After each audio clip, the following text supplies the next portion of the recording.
I'm a Toys R Us kid. Hey! Everybody, welcome in. This is Reality Break, where we take a break from reality. It's amazing in here. We got some amazing people, like we have... we've got Christy, we've got Dee, we have Tony, and even though our camera is currently blank, we do have Kaylee with us today. Hello. And today we're going to have a great night. Everything's going to be amazing. Thank you all for coming in. We are going to finish up the grand finale of The Alchemist Dream, Part 3. It's going to be great. So, Reality Break, where we can't finish a one-shot in one shot. Yeah. We make it interesting. Never. I mean, that's true. It's like a new record for us. It's only three episodes, series, session, whatever the word is. Sessions. Session of a one-shot. Yep. Okay, so what I'm hearing is I need to find a way to stretch this out. Challenge accepted. Bring it on. I've got 1 hour soliloquy that I need you all to hear. Mother of Nerdlings is going as the Nothing. Quality costuming. Quality costume. Love it. All right. Ooh, everybody. It's good. Throwback. Wait, you didn't say the tagline. Welcome to Reality Break, where we take a break from reality and play some D&D. Well, I didn't say and play some D&D, but I did say that. That's all right. We play D&D here. It's going to be great. We do play D&D. Yeah, D&D is awesome. And don't forget the other tagline. The other tagline? Christy, how do we feel about clips? We love clips. We love clips. Please clip and clip away. We love our clips. Clips help us increase our reach. And also clips end up on our TikTok. We've been posting clips from the Star Hell campaign over the last week or two. We've got a few more of those to go, and then hopefully we'll have some clips from this miniseries. And then once we get going in the Osiria campaign, we'll have clips from that. So if you clip stuff, it might end up in a lot of different places. We love clips. There we go. You might, by proxy, get internet famous. Here we go. You never know. Help support your local Reality Break 20. There you go. The only Reality Break 20. This is very true. This is the internet chapter. The internet chapter. This is the internet. Well, period. Let's This is the internet. get this show underway. So we left off with Cedric, the Alchemist. He had just decided that he had had quite enough of our heroes and started a fight. Well, I'm not sure if he necessarily started the fight, but... No, our warlock decided to go out of nowhere and be like, you know what, screw you, buddy. I'm going to say mean words to you. This is very true. Yeah. It's true. And with that, he ended Mrs. up... Shelley had it up to here. Yeah, Mary Shelley had enough of him. So then, Cedric, losing the battle drastically, it was getting really, really rough, decided that he was going to drink a potion that he had stored away just for a special occasion, just one of his experiments, just to see if it would work. He drank it, it became this gigantic monstrosity, almost like a gigantic werewolf, like beast-like creature, towering over everyone. And at that moment, just as he was coming down to strike our heroes, Ivan came running down, up in the banisters, had sliced down the bell, came crashing down onto Cedric, dropping him and the bell through the floor, came down to a little victory dance, thought he had won, that everything was great, right as Cedric crawled back up and then crushed Ivan. And in his final breath, he said, "I should have done this a long time ago." Dropped him to the floor. Hashtag justice for Ivan. I can't hear you. Hold on. Technical difficulties. There we go. There, much better. Early, dude. That's better. Haha. Yeah. So, that's where we left off. Just as he had dropped Ivan's body, he suddenly looked at you all and said, "Now it's your turn." Quick question. Quick answer. I don't think we got this resolved last time. Did my spiritual weapon get an attack of opportunity? Yes, it does. It should have. Okay. All right. So let's roll that really quick. Skadoosh. Nat 20! Whoa! Can we get a 20 in the chat? Nat 20. Hey, Nat 20. That's a great way to start the day. That's a great way to start. I like it. Look at that! Look at Alright, that go. So, all right, so now we do 4d8 plus 2. All right, so we do. Perfect. Okay, so that's 11 for the first 2. Oh wait, no, it did it for me automatically because it knew I rolled a nat 20. I love D&D Beyond, who we are not sponsored by yet.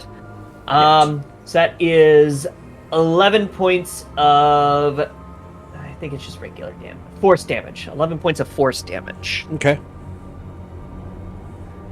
Alrighty.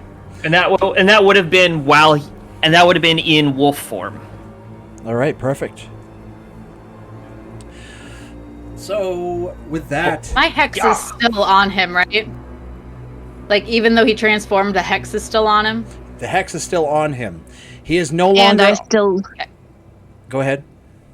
and my divine thingy is still active. And I'm pretty sure your moonbeam is still active as well. You're Yes. going to have to move it onto him because he did move. Okay. It is still currently on the chair in which he was sitting. He didn't even get a chance Yeah, my to get channel out. divinity. So we all have whatever you call it, advantage on saving throws for intelligence, wisdom, and charisma. Okay.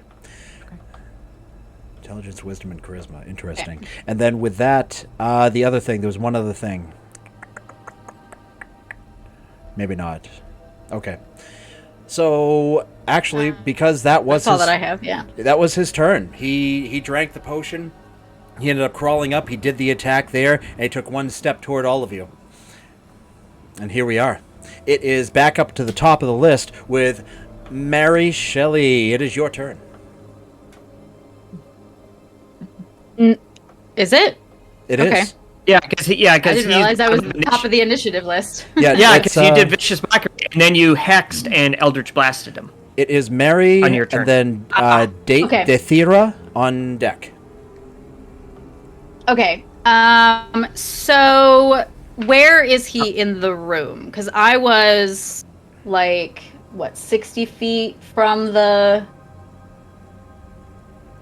Or no, what did I use? I don't You- have Sorry. a picture handy. I was 60. You I were was 60 feet away from him. the chair. Yes. Yeah, And and he- I drew a little map of the room. Okay, perfect. So, so where is he from the chair, like in relation to the chair? He can take like a 5. He has like a 5-foot stride. He's pretty big now. And as he took a step forward, that's when the bell came crashing down, pushed him and everything through the floor. He then took another step forward when he got out of there. So he is probably about 60, so about 40. I'd say 40 feet from you right now. And that would Okay, make so it he's like 10 feet away from me. He is 10 Cool, feet cool, away cool. from you. Yeah. You and Dathra, I believe, correct? No, she was still in the back of the room, I think. I had stepped Yeah, I was forward gonna say, to I think- cast Moonbeam, though. Oh, yeah, right, yeah. Okay. So I had gone only You- my okay, you speed, said- so 30 feet forward, sorry. Okay, and you said he's 40 feet from me. 40 feet from you. He's getting really up close and personal with Brother Lancaster right now. I know. And I'm sitting here great. like, All right. He's about 3 bigger times they your are, the size. harder they fall. Bigger they are, the harder they fall. I will say. I'm oh, sorry. going to. Oh, okay. If, what are you gonna say? And then I will tell you what I'm gonna do. Okay, I will say that it looked like the bell hurt him pretty good when he came crawling up.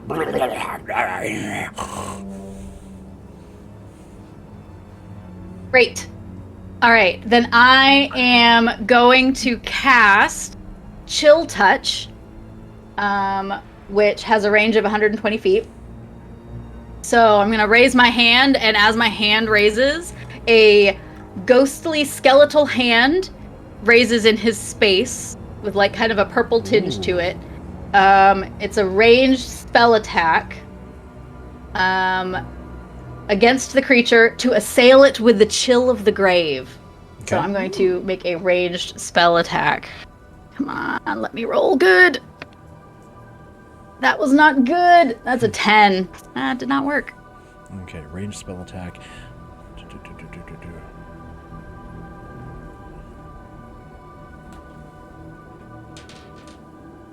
That is... I'm assuming that misses, right? That does miss, yes. Yep. Okay. So the hand just takes a swipe at him and then kind of disappears. Okay. It just happened to, as he had just taken a step, it reached up right there. It's not quite big enough to actually grab his body, but it would have grabbed up to maybe about his thigh, and just missed as he was taking that step. All right. right. So that's my action, and I don't think I have anything else to do. Although what I will do is, I think what I'm gonna do is move to the side, so I'm like at the side of the room, but not like any closer or further away from him. So just like off to the right. Okay. A little bit. There is some furniture in here and so forth. It's not like an open hall. There's all the old pews are gone, but there are some tables because it's this alchemy place now. So there's some basic tables in which he would do some experiments. Okay, so maybe I'll try to duck behind a table or something a little bit Okay. for some cover. All right. Sounds Not like good. trying to hide, just trying to be out of direct line of sight. Okay. Sounds good. All right. Next is Dethera with Victoria on deck. All right. So the first thing I'm going to do is move my moonbeam over to him. Okay. So, I think it won't actually take the effect until his turn. He takes it at the beginning of his turn. Okay. And then I'm also going to pull out a bolt, and shoot him with my light crossbow that has as it goes through, it kind of hits a cartridge of Alchemist fire and lights on fire if it hits him. Nice. All right. So let's see, +7. So, hold on. Okay, 22 to hit. That hits. That'll do it.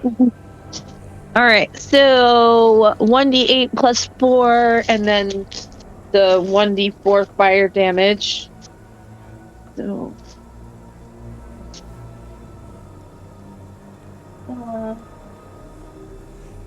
5 plus 4 is 9. Plus 4, so 9 piercing damage and 4 fire damage. Okay. And then because I took the attack action, I'm going to take an extra attack by shooting him again. Yeah, let's go, dude. Oh, you Shoot. okay? Yep. All right. So wait, let me total that up for a second. What did you say it was? That was 9 9 piercing and then 4. Okay. and 4 fire. And that is a 12 plus 7, so 19 to hit. That hits as well. Okay, Oh my goodness. so that is another 9 piercing plus another 3 fire. Alrighty. Oh And my I goodness. will go 30 feet closer to him. Okay. How far away were you before? I actually don't remember. Can't remember if I was 30 or 60. Let me double check because I think I was far enough to cast Moonbeam, so that's probably how far I was. Hold on. Pretty sure you were. Moonbeam. I just don't remember how far that is. Oh no, that's 120 feet. All right, so you might be just the 60 feet Muted. then. I think you were in the back of in the like alcove kind of. I don't think Okay. you had walked Yeah, 'cause stepped you all the were way Right, in. sneaking because I in the was, back. yeah. You were Yeah. sneaking along the back of the wall, and then you moonbeamed and walked closer. So Yeah. Okay. Okay, so I moved 30 feet closer last time, so I've gone, after this turn, I will have gone forward 60 feet. Okay. Both bolts fly out of your crossbow and hit him and explode in fire, and he screams outward, just screaming in pain. The fire really, really seems to be affecting him greatly, and he's very, very unhappy with you. And at that moment, so hot. in his anger, he's actually going to do a legendary action. Oh God, don't do it towards me. Don't do it towards me. And it just happens to be that the closest person is Brother Lancaster. No. Oh no! Ooh, okay. What are you gonna do? What are you gonna do? I ain't scared. I ain't scared. Wait, is it his turn? It's a You legendary can action. do legendary It's a actions. legendary action. Oh, okay. Okay, This no, can I was happen asking whenever. because he would have to take his Constitution save for Moonbeam if it was his turn. No, not yet. What is your DC? Your dexterity, I'm sorry. Oh, 6. dexterity. You mean Yeah, I'm AC? sorry. My dexterity is 17. All right. Meet it and beat it. He has grabbed a hold of you. He's picking you up. Just like this. Wait, did I need to do a roll? Hold on, did I need to do a roll? Not according to this, but I mean, we could do that. It Usually literally it just says... save. Well, it doesn't actually say a If save. it's He actually has contested. to roll for it. But we could do that. I'm okay with that. I thought it was Oh, kind of weird. usually This is a Tony homebrew does thing, too. and I didn't really like the way it was done Oh, anyways. okay. So, I was gonna say, because usually I get a chance to try to save, so Right. yeah, he's like trying to you grab can, me. you can Yeah. totally do that. Try to do a deck save, please. Dexterity saving throw. Ba-da-da-da-da-da-da. That is a 16. Yeah. Yeah, he goes to grab you, and you just happen to fall backwards and get out of the way and catch your footing. Just as his fingertips reach out for you. He's still on fire and very, very grumbly. He almost grabs a hold of you. I just do this. You didn't say the You magic didn't say word. the magic word. Nice. Yes. Okay. Nice. Perfect. I like it. I like it. Now we're moving on. We're back over to That was the end of your turn, Dathira? Yep. Okay. Now we're at Victoria with Brother Lancaster on deck. Okay, I am going to. Where am I in proximity? I went behind Brother Lancaster. I'm pretty sure you're the next one, so if he's 10 feet, you're probably 20. 20? Okay. You were that close? Okay. Yeah, I followed suit right after you. And your Okay, fire cool. from before is out because Cedric did put himself out before he actually drank the potion. But now he's on fire twice from me. Yeah. He's like Fire. super on Boom. fire. He's not Okay, happy. I am going to cast Well, he Ray of shouldn't murder Sickness. children. I'm sorry, say that again? What was Ray that? of Sickness. Wave of sickness? Ray of Okay, sickness. Ray of sickness. Ray of Sickness. All right, what's this do? It is a ray of sickening. God, I'm blind. Hold, please. Clark Get your Kent. glasses on, Wait. Ample. Do I want to leave them on or do I screw it? I'm just gonna. I leave like them it. It actually kind of it's black, so it I'm adds Clark to the Kent. lines. It's nice. Yeah, Clark Kent. on. Yeah. Okay. A ray of still can't read. A ray of sickening greenish energy lashes out towards a creature within range, Yep. which is 60 feet, so it'll be fine. On a hit, the target takes 2d8 poisoning God. and must make a Constitution saving throw. On a failed save, it is also poisoned until the end of your next turn. Doesn't he have?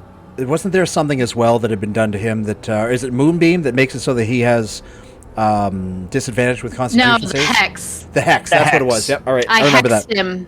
Yeah. Okay. Rad. I love it. 24. Oh, That'll hit. God, yeah. There's no way. All right, that definitely hits. What you got? Okay. You guys are all Making up for my terrible starting roll. So. Hey, no. That's not how this works. You know what? You started all this, so you know you got the ball It's rolling. true. It's We're only just finishing fair. it up. It's only We're fair. finishing it up. That is gonna be You started it. We'll finish it. 13 poison damage. 13 poison damage. Okay. And he's poisoned, and he's now poisoned and has to do a check every turn, right? That's Yes. correct. Oh, gnarly. Well, wait, is it a check He's got disadvantage. now or he's poisoned? On a hit, the target takes 2d8 poisoning damage and must make a Constitution saving Yeah. throw. So every round, he has to make a Constitution saving throw. She So- is at disadvantage. With for this, do. so explain to me how it looks. Dark. That's it. Very So- descriptive. It's very dark. Very Oh, plain. we're not explaining you. No, your beam. Your beam. Your beam. What's it look Oh, like? I'm sorry. I'm following you That now. saving throw though is only a one-time thing. It's just on a failed save, it's poisoned until the end of your next turn. Oh, my bad. Okay, so It's okay. He has disadvantage on saving throws. Yeah, I think. He's got disadvantage on everything while he's poisoned. On No, with yeah. Hex. Yeah, Constitution yep. saving On- yeah. throws. Yeah. Yeah. But you Yeah. still have to make a Constitution saving throw. Yeah, I did, and it failed miserably. Oh, okay. Cool. Sweet. Easy For enough. sure. I'm pretty okay, sure 5 so fails. it's basically when it leaves me, it looks like nothing. But I imagine it looks like this. It looks like a smoke cloud of like demonic, like clawing figures, like trying to like sickly, Ugh. like think of the like dead body river or whatever in Hercules, Oh, yeah. Oh, yeah. but in smoke form. The river Yeah. Styx. That's, Okay. Yeah. Yeah, Okay. river Styx. Yeah. I also was getting images of the from Princess and the Frog. Oh, yeah. The Ah, ghost yeah, at yeah, the yeah. end that pulled down the witch doctor. Yeah. I got Yeah. good high five too. That's Yeah. awesome. I love it. Okay. Nice. So, and then it just kind of engulfs him and just kind of Okay. dissipates from there so that we can see him. As it's like crawling up his body and no, you pass. And he's not happy. He's not happy whatsoever. But you could definitely tell that he's starting to wheeze a little bit. He's not definitely not happy, but he's seeming a little bit worse for wear. Bitch. Don't kill kids. All right. Don't kill kids trying to be God. Brother Lancaster, Cedric on deck.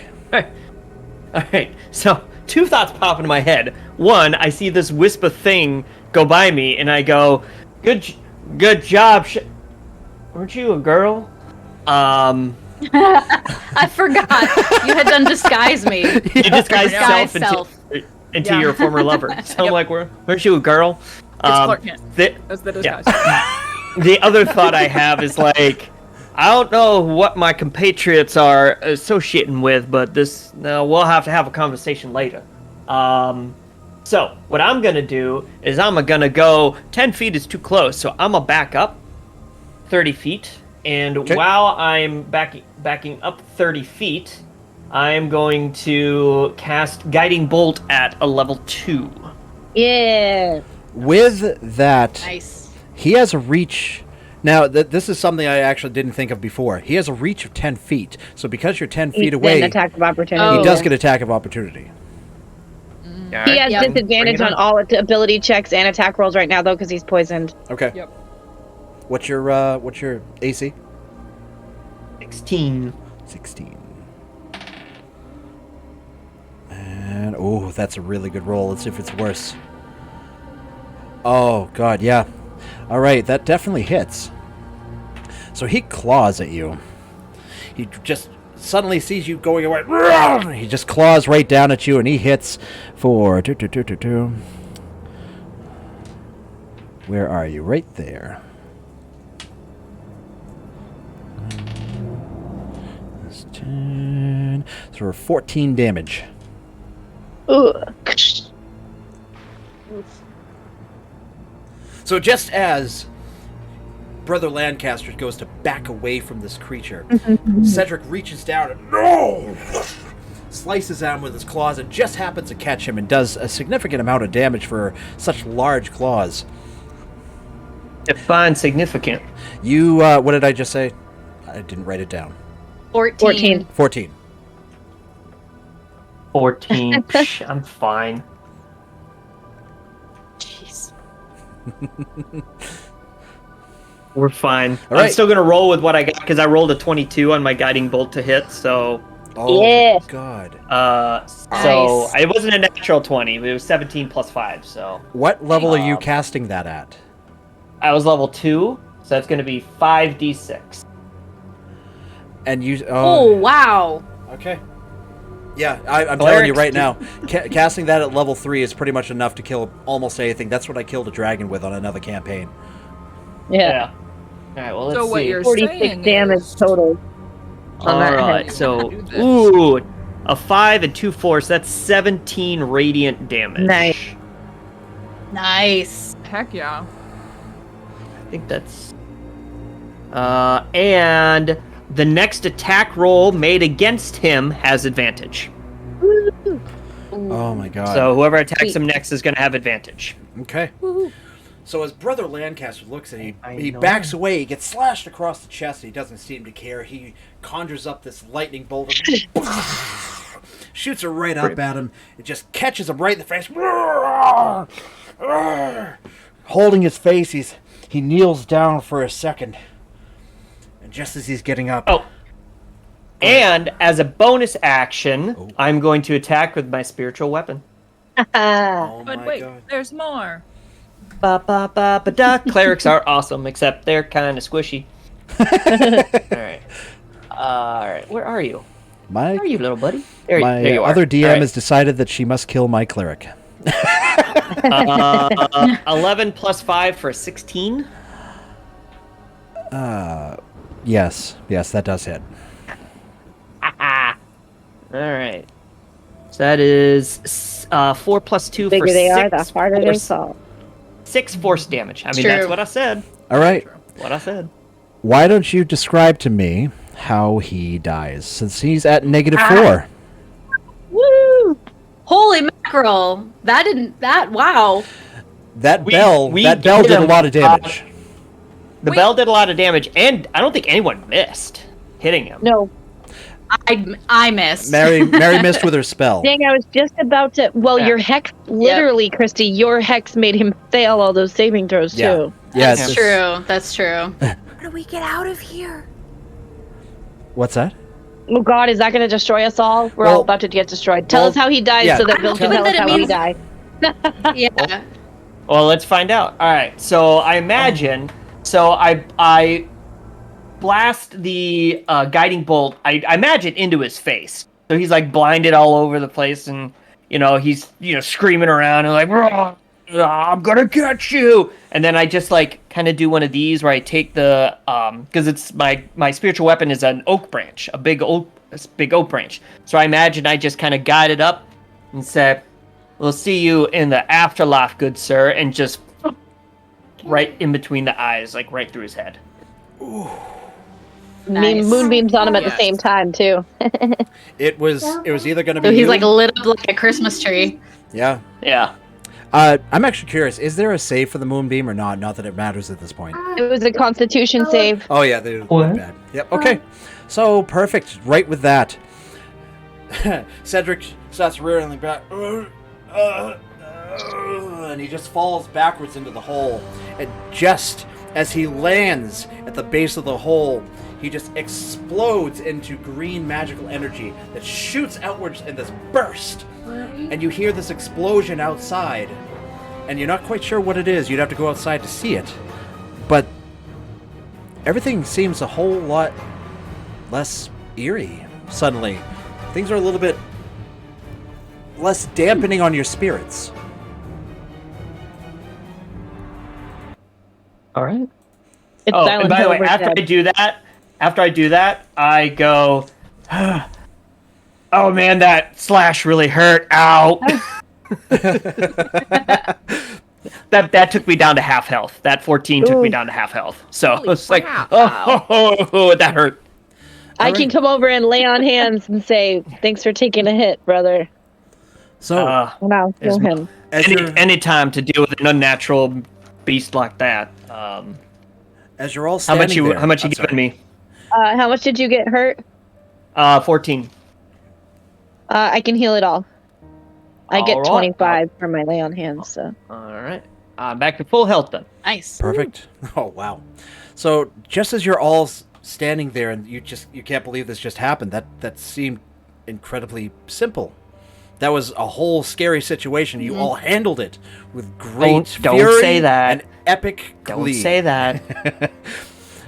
And suddenly you hear commotion outside the door. Like a lot of commotion. It doesn't sound like beasts though. Actually, It's a somebody little want to bit roll red. perception? I Anybody can. I'll roll. So speaking of, now that I'm like fully healed and okay, I want to go over and check on Ivan. Okay. Since I'm Well, at this I got point a 10 on my perception. This dice is going away for the night. 16? 13. 13. Okay. Anybody I else mean, want to yes. roll? Is that it? 16. Ooh, 24. I was gonna say I'm focusing on Ivan, so I'll Okay. let everybody else do the perception. With a 24, you can definitely tell, if you want to tell everybody else, that it sounds like people talking outside the door. Just like regular chatter. Like surprised chatter outside the door. Now, I think there's people out there. That's nice. as you are going over to check on Ivan, what do you do?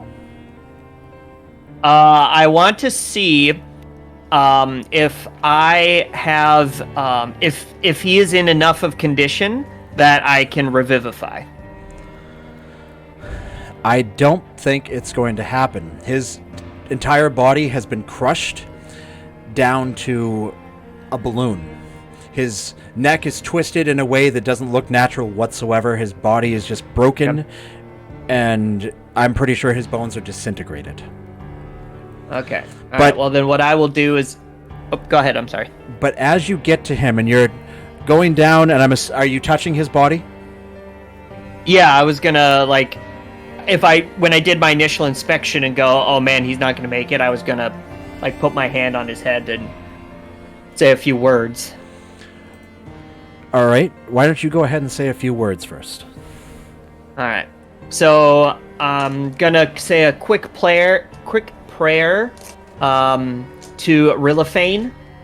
It's basically just a prayer that's like, you came from nature, you came from the earth, you'll be going back to earth now. It's a real basic, simple prayer of sending off, essentially. And then I'll close it off with a rest easy, friend. You may not have been there to see the end, but you certainly did assist in its ending. Right at that moment, just as you were finishing your sentence and you were just closing your eyes to finalize your prayer, a green form starts to form around the body and stretch out into this human figure that's very frail, pretty young, but just of almost like a farm hand, just your typical like learning how to farm hand that you would picture in a village or something like that. Just you're a farmer with a pitchfork kind of thing, that's just laying there, and he just suddenly looks up at you. Brother in Lancaster? Is it? Can I look? Is it? I'm dead. I thought I killed him. Did it work? Did it? It did. You certainly did aid in his demise, my good friend Ivan, and I will say it is glad to see you up and moving. And I offer my hand to help him up. You pass right through him. He's like a green Oh. ghost, right? Yeah. Oh, I missed that. I'm sorry. He's a green form. He's just green. Is he like laying on the? I'm sorry, I missed that. Was he laying on the ground or was he He's laying standing up? on the ground. I mean, the body's still there, but suddenly this form forms around it, and it's his original human form. Oh. And he goes and he Alright. stands up. I don't feel broken anymore. All right. And he looks down at redact the what hole. I just said. Thank you. Yeah. Thank you all so much. Well, you certainly did help, so it was very much appreciated, and I hope you may find some peace now. I will. I hear others. I wonder if others are in the same state as I am. We should look. Daythera, am I here to hear that? You're all in the same room. I'm running outside. Okay.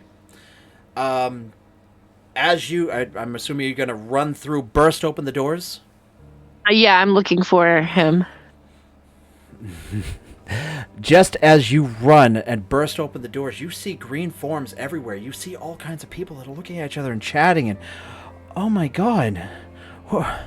Are we dead? Where are we? What happened? This is the place. I remember I was a beast, and they're all talking about different things, each one of them and so forth. And I need you to roll perception, Daythera. Okay.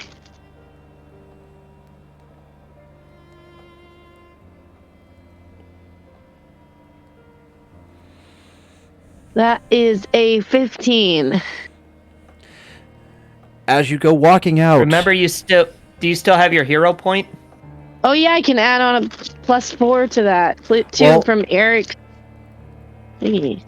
But Well, the hero point is more for a reroll in case you should need it, but the 15 is plenty. okay. You, as you start walking and you're looking around, suddenly you see this person walking up the stairs looking directly at you. Daythera? I forgot his name. Out of character. Oh no! I'm gonna be honest with you, I didn't write it down. Flynn all over again. Make one. It's Flynn all over again. What was his name again? Darren. Oh my god, Darren. I'm just going to run and I'm like He's tearing running up. to you as well.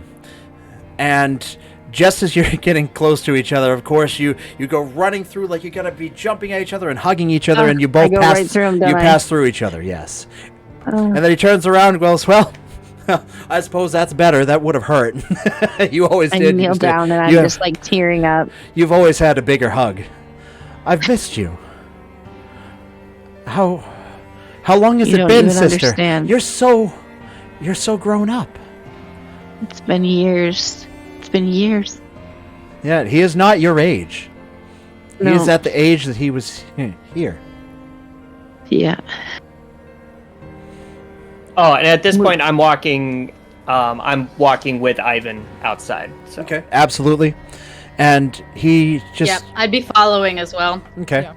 Just as you're talking to your brother and so forth, thank you, sister. I had hoped that you would come for me as I was here. I kept calling your name. I didn't know what to do. I tried. It was- I tried for so long. I know. I could see it, and you did. You came for me. Thank you, sister. I Thank promised you. I would never leave you. Thank you so much. You're gonna make me cry in real life, babe. And then as he's talking to you, Mary, you suddenly feel this presence behind you. Come up behind you, and you can almost feel this touch on your back, but it feels ethereal. It feels like it almost passes through you, but you can still feel it. How do you react?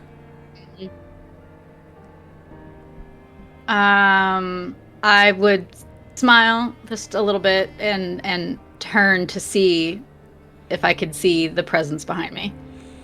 You do. Is there anybody behind me? It's your mother. Thank you. I knew you could do it. I've been with you there all along. I was so hoping that you could hear me. I wasn't sure if my message was getting through. You did wonderful, Mary. I didn't know if you were here. I didn't know that you were here. I thought you were just gone. Oh, well, Something speaking happened. of gone. I Uh-oh. didn't know you were gone. As she leaves, She actually goes. What? Well, do we want need to wait for her to come back? we could take a quick break. Yeah, why don't we take a quick Do we break need for to a take a- second? You gotta She leave? probably has to leave. Okay. Yeah. All right. Profile. We need to have the Quick camera timing. up. Oh, did it mess it up? I'm It sorry. messed it up, yeah. Yeah, just Uno by momento. accident. My bad. I was trying not to Let's see. kill you. Where am I? Where am I? Oh, I can't even. No, wait. There I guess am. you'll plug it in then and leave it. Hi, guys. You're I'm back? Mary Shelley now. Okay, now I'm back to There we being go. me. Okay, here we go. Yeah, there we go. All right. It is, what do you say we go another 10 minutes and then we'll take a quick break? All right, sounds good. Okay. Run through the. I mean, we got her moment, so Absolutely. we'll do everyone's All moment. right, so now we're still at Mary. So your mother comes to you and says, I kept trying to drop hints. I've been here the whole time. I've somehow managed to keep a connection with you. But I had become part of this place. They told me you died not long after I was born from childbirth, from complications. That's what they told me. I didn't know you were here. I just thought I don't know. I just thought you were a ghost calling to me. I mean it explains a lot, quite frankly. I'm getting get myself all choked up. It's out. Nice to meet you. She reaches out as if to touch your face. You can slightly feel the touch, but it's only almost like static electricity on your face. You can just feel like that little bit. It's not an actual real touch, but you could feel something there. And she goes, "My dear daughter, I didn't die in childbirth. I saw you for a few days. And I laid you to rest one night, and I came here. And ever since then, I said, I am going to be there for her. Even if I can't leave this place, I will be here for her. And I used my magical connection, whatever I had, everything in me mustered, to attach myself to his shield. It seemed powerful enough to work as a connection to you. It is all I had, but I at least felt that connection to you. And I'm sorry that I had to bring you here. But I knew you could do it, daughter. My dear Mary, I knew you could do it. I'm so proud of you." I'm so glad you brought me here, and I got to meet you. Thank you. Of course. As you were conversing with your mother, Victoria, are you still in the same form you were before? As you were looking over to the right, all of a sudden you hear behind you, "Well, isn't that a handsome fella?"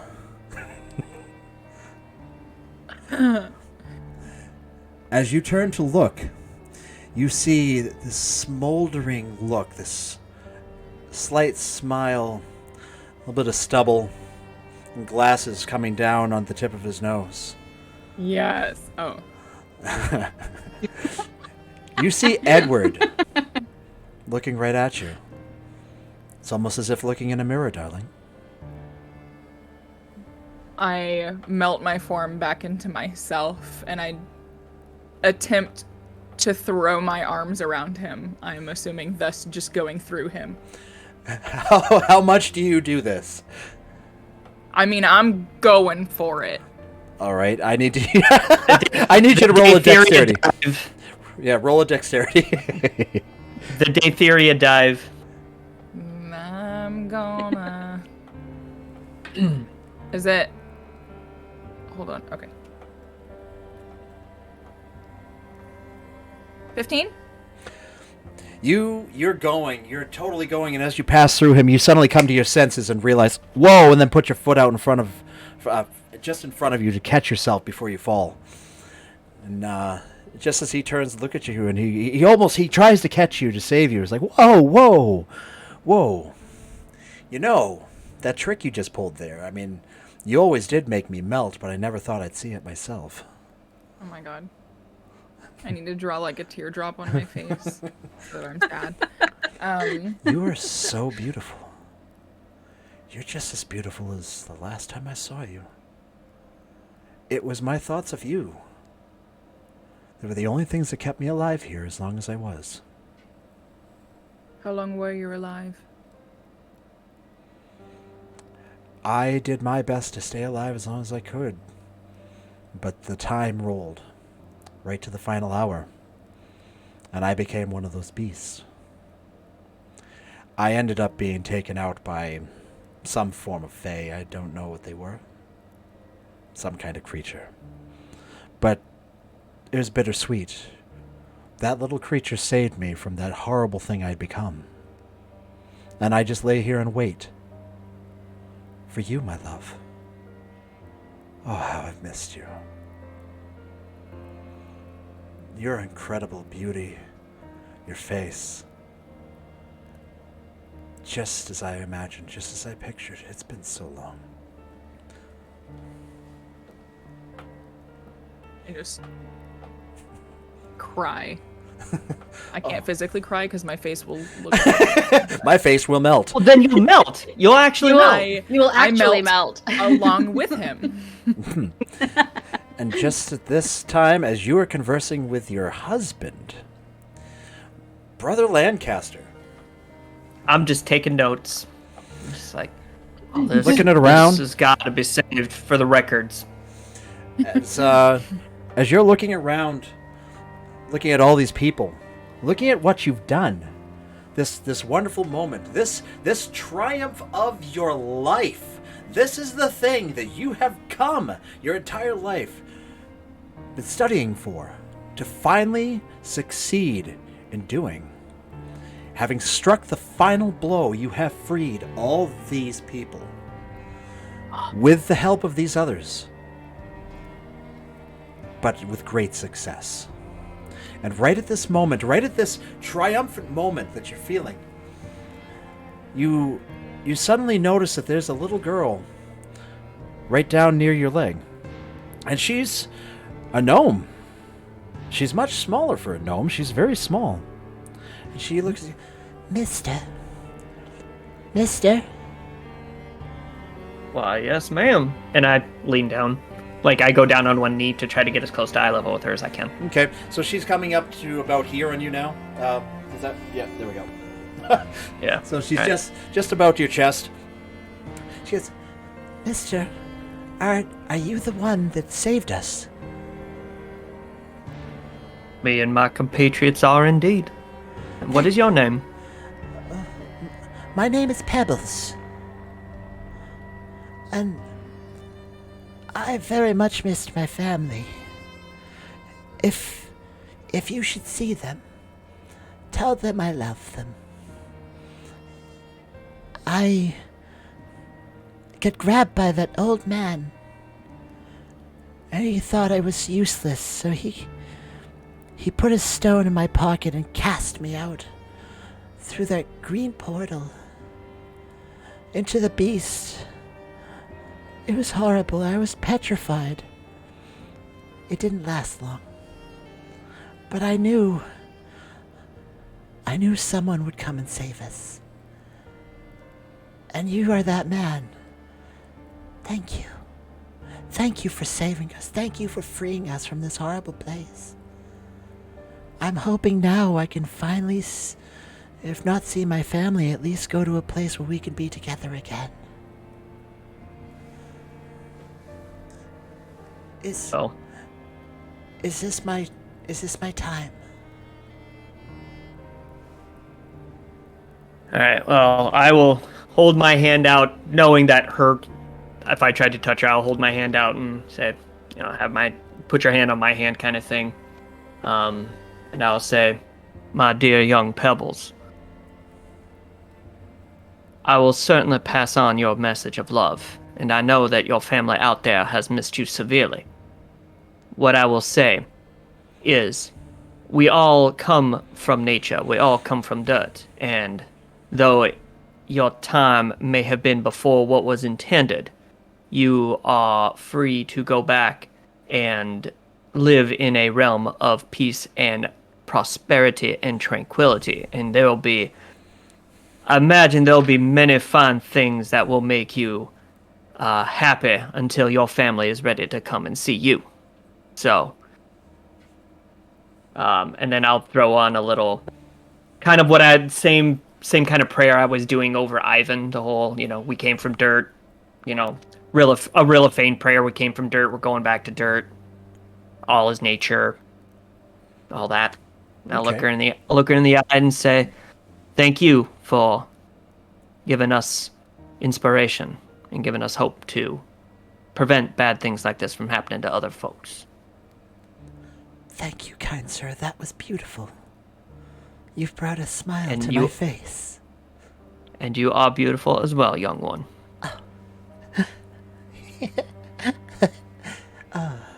You're wonderful. And then she goes scampering And I will- off. Yep. I will stand up and furiously filling out the book. Okay. And right at this moment, you hear a jovial, triumphant, booming voice from off in the distance. Hey, yes, they did it! They did it! Yes, I can feel it! Good for you! And then this Imagine triumphant an organ is walking up. Yeah. This triumphant music is playing off in the distance. You just hear this amazing sound just completely booming. This pipe organ, it's not sounding eerie as it was before, though it is a little bit off. It's still a little A minor-ish, but it's still upbeat and it's just going into tune and it's just great. And some people are starting to notice and look over that way and they're just starting to bob their head a little bit and like, all right, okay. I mean, everything's triumphant. Everyone's starting to get smiles on their faces as they're realizing what has happened.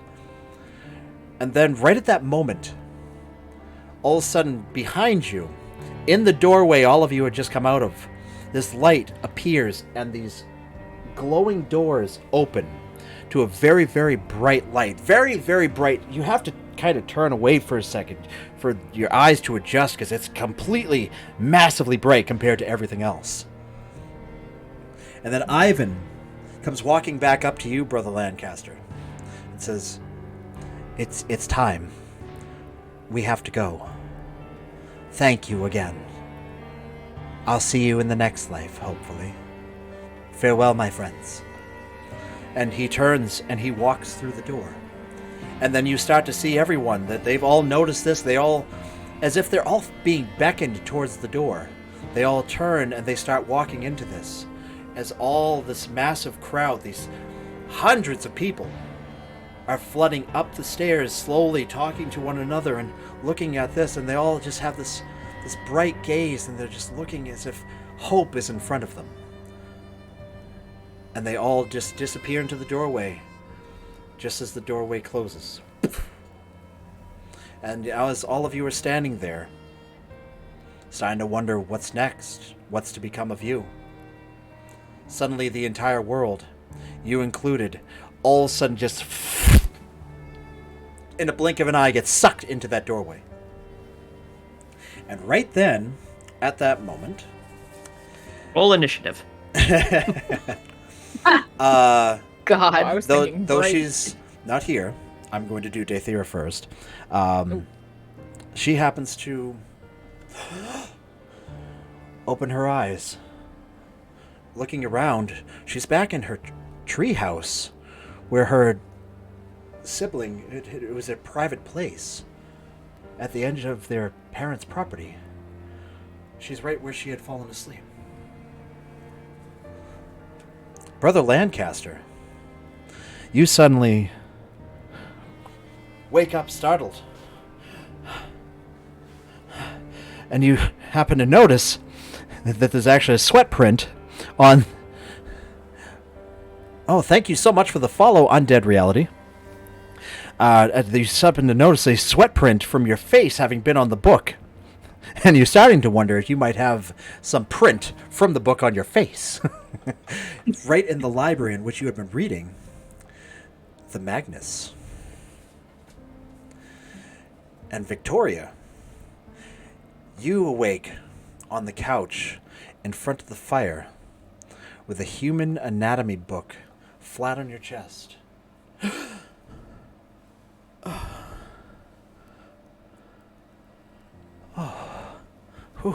ominous.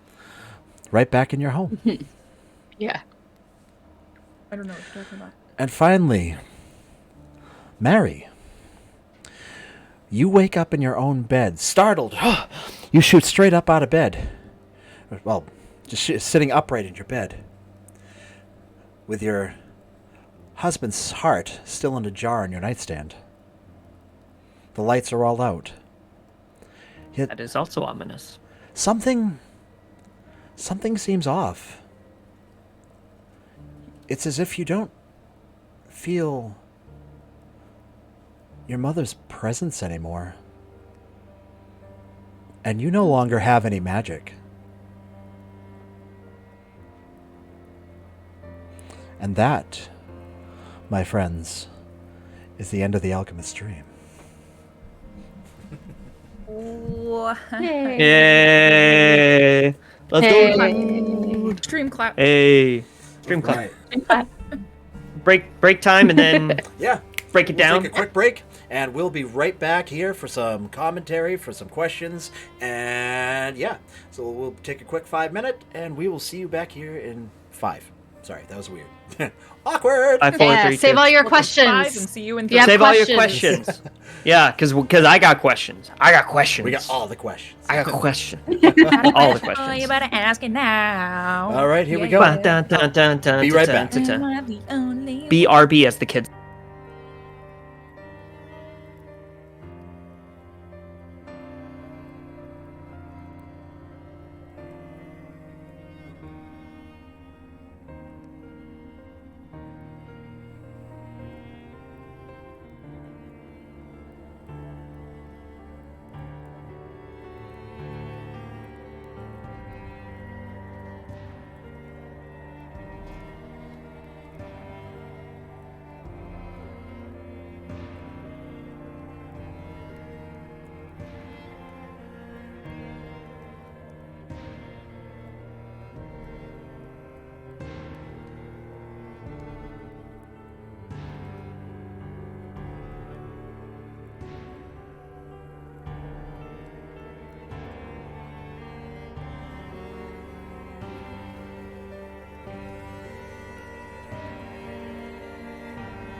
I got nothing funny to say this time. That was funny enough. Welcome There we back, go. everybody, to Works. Reality Break. We are back from our break. Hey, you did a costume change.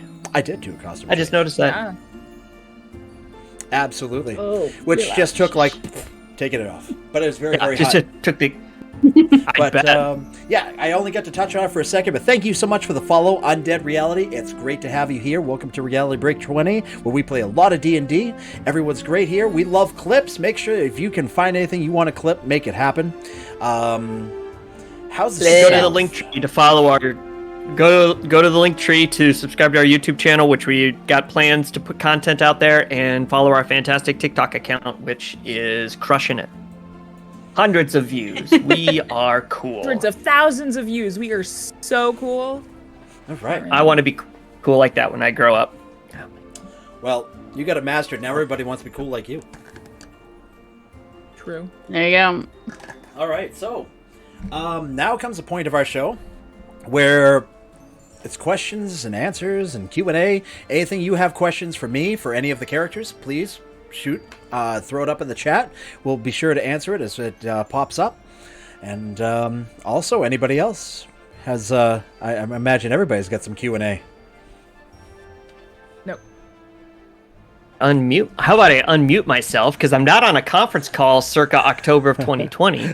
And I pay attention to when I'm muted. Oh, If doing you better know, than you know. me. Yeah. I don't So- know. I worked at Target. What was your... Because I noticed you had a couple homebrew elements. What was your inspiration for this one shot? Okay. Most of all of, well, no, not all. The beasts themselves, I got to turn down that music a little bit. It is getting very intense. There we It does that. It was a good question. It should be intense. It definitely is Intense question. intense Yeah. questions. Both the creatures and We're not especially. outside camping. How can we be intense? Oh, you know what? Oh, how can I do this? Can I bring this up? As we're talking, I'm going to try and bring up this this picture. So my inspiration for most of this, honestly, was Bloodborne, the game Bloodborne. Nice. Oh. Oops, I did not mean to do that. Not cleric. I need the cleric beast. And Cedric, his... Oh, God, that's a wonderful picture. His beast form. I'm going to see if I can't bring this up. This is my inspiration for it. It's not exactly like this. I think this creature is a little strange. But just in the sense of it looks like a half... I guess 1/3 demon, 1/3 wolf, and 1/3 tree. But That is a weird combination. it certainly is. It is. But it's a From Software game, so what do you expect? Absolutely. I am trying to bring up the pictures. All right. I was gonna say I'm waiting. I actually got the stream. I can see it. All right, here we For go. now. Da-da-da. That's exciting. Pro streamer. It's exciting. Professional strimmer. All right. Image. While you're Oh, doing sperm. while you're doing that, while you're looking that up, Okay. I ask the two other party members that are here. It's maybe a dumb question because one of them's fairly obvious and the other one's kind of obvious. What was the inspiration for your character? I'll start with Mary Shelley. So Mary Shelley to me is like for those of you who might not know, Mary Shelley is the author of Frankenstein. She herself is a very interesting person, and so when we were talking about doing a Halloween themed or spooky, scary, creepy Victorian era, even though she's way earlier than Victorian, miniseries, she's the first person I thought of. Because a lot of people, you go towards like Dracula or Frankenstein or Frankenstein's monster, mostly Frankenstein's monster, honestly, or like characters like that are the characters themselves, but people don't necessarily think about the authors.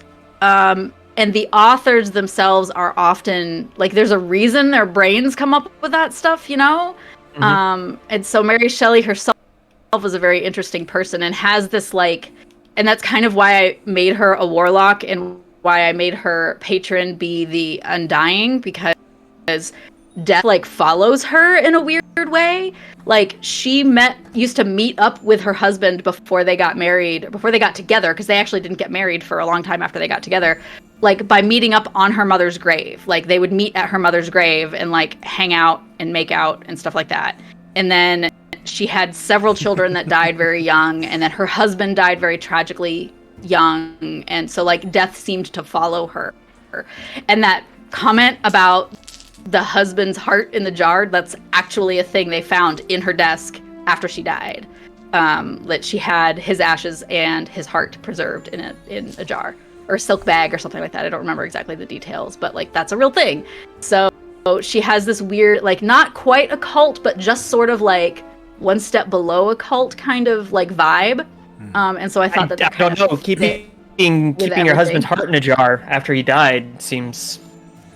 Yeah, but there's like the idea of a cult that's very Victorian, and then there's this because she was like she and Jane Austen were contemporaries, like they were in the same time period together, if that makes sense. Which is so then if you think about Jane Austen books, I know, right? Like Jane Austen books and then Frankenstein, like those were written around the same time. Could you imagine them being at like imagine them being at like a dinner party or something like that? And like the it would conversations. Be fascinating. Be like, I wrote a book about like people falling in love. What about you? I wrote about a zombie. wrote about I mean, kind of.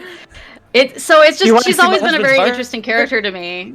Yeah, she's just the first person I thought of, and so it was very fascinating. And then I got to learn more about her while kind of creating the character. And then since I made her mother be the Undying, I learned a lot about her mother, who was a very early feminist. So there you go.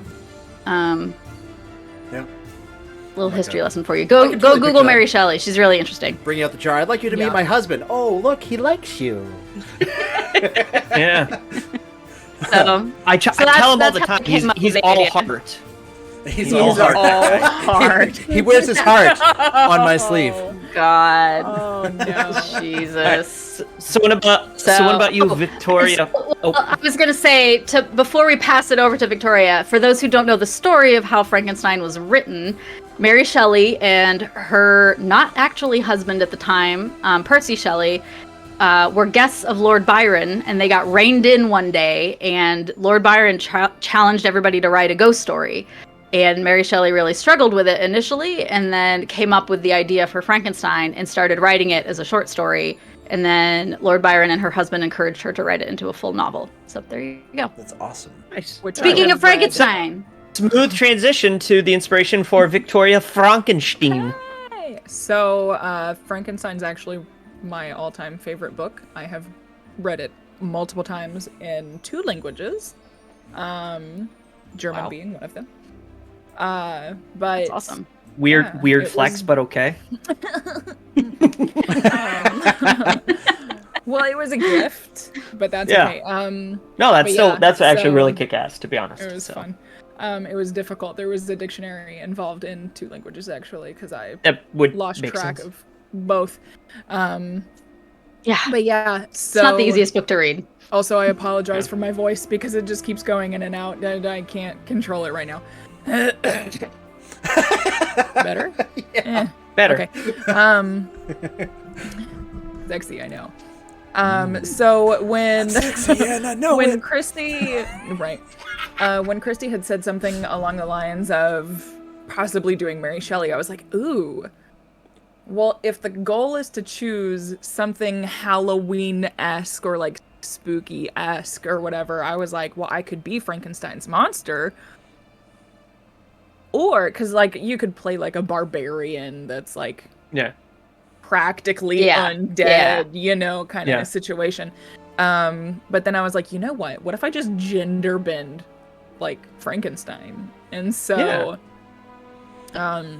I started like diving into that a little bit more with just like, well, what am I gonna be? And then I was like, oh good, a human artificer. I've never done that before. Again. But as I read Dr. more, Victoria Frankenstein Drummond. Frankenstein.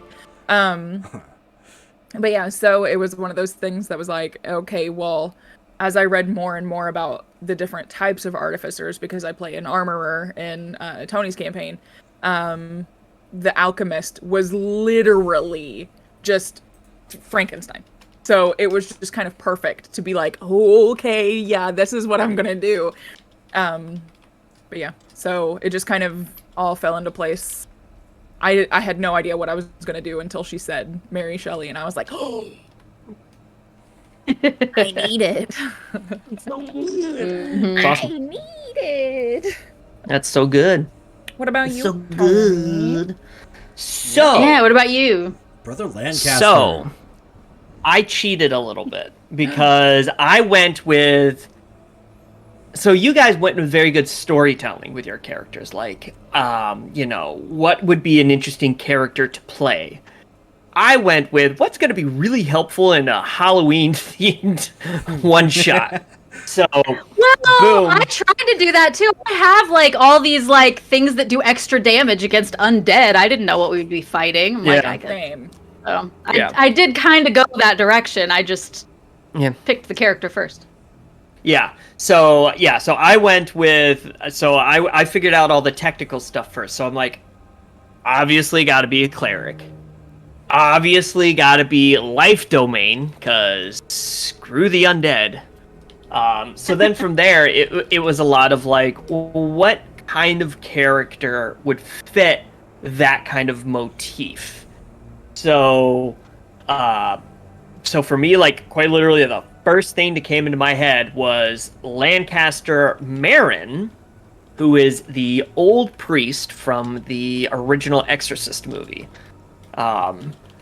Didn't have a southern accent, but, very gruff, very much like bad things are bad, regardless of, like, very chaotic good. Or lawful good. Very lawful good. Bad is bad regardless. Which I never got to play out the whole undead. Like, Mary did ghost hands, and you did, like, poison mist thing. Like, Lancaster didn't get a chance to have some follow-up questions for you. But yeah, so then it was like, cleric, life domain, we're going against creepy stuff, but gotta be good with that. And then it's like, well, what better person to represent that to be than the priest from The Exorcist? Which is why, and then with a hint of Van Helsing. So that's why, I think I gave him chainmail, big black coat, big flat-brimmed hat. Very, like, no nonsense, and very much like, that's weird, but I'm kind of cool with it, because he's a book nerd too, so he's like, I've read about all this crap, so I admit I went with more what will help technically, and then figured out the character from that, which I normally don't do, which is weird, but that's what I rolled with this time. You did great, rolled all of you. with? I was so Ah. worried when I was creating this campaign, and I ended up going to our DM, and I was going to Kaylee, and I mean, I couldn't tell her everything, but I was literally concerned, like, oh my god, I'm gonna kill them. I don't know what to do here. I don't know how to dampen things down. I'm so worried. And then I started seeing the characters that you were rolling with and throwing at me. I'm like, no, I'm not worried anymore. This might be too easy. Yeah, I'm like, Yeah. oh, wow, maybe I should amp them up a little. Or you know what? We're going to make this a little bit more interesting, I guess. But yeah, I don't feel bad anymore. The only thing that I did I do... will say... Oh, go ahead. I was going to say, not to derail this too much from what we were talking about, but as a DM, that's the hardest thing to do, in my mind, is balance fights. Yeah. So. Yeah, for sure. To answer your question before, I did put the picture up. This is the picture of... I see it. This is the Cleric Beast from Bloodborne. This was the basic look of what Cedric looked like. On my cue cards, I called him Cedric 2.0. Oh my god, he's terrifying. Yeah, this is what I mean. It's Like, creepy. this is one of those bosses that are optional on Bloodborne, but it's one of the first ones that you can fight, and it's weak to fire. So that was another thing that I was not telling you, but every time you were dealing fire damage to this guy, it was doing double damage. And Oh my god. yeah, I mean, the fire wasn't a lot, but that was one of the reasons why I was helping you like amp up your characters with both silver and with fire, because I wanted to make sure that you were going to survive this, and I wanted you to win because this was necessary. I wanted that epic ending. If things rolled the other way, I totally would have gone with it. If you guys decided to run instead of saving everyone, I would have gone with it. That was the other question you had asked the other day. I don't think Mary Shelley was going to let us do that. No. No. I didn't figure you were going to run, and that's one of the reasons why I'm like, well, there is that option, but I don't really see you doing it. But, it is an option. But if you do that, all the children are going to die more, Yeah, so. Yeah. Yeah. Can't have that. All right, so then that was the inspiration for Cedric. What about the world itself? The world itself, honestly, the village, same thing. It was definitely, I changed it around. I didn't want it to be the full-fledged city, because picture Victorian London, and that's what Bloodborne is. Like, everything is like there's alleyways everywhere, and you have what is that called? The houses that come up and then they come out over the streets and then they continue going up. Everything's gothic. Tudor You've got houses. What's that?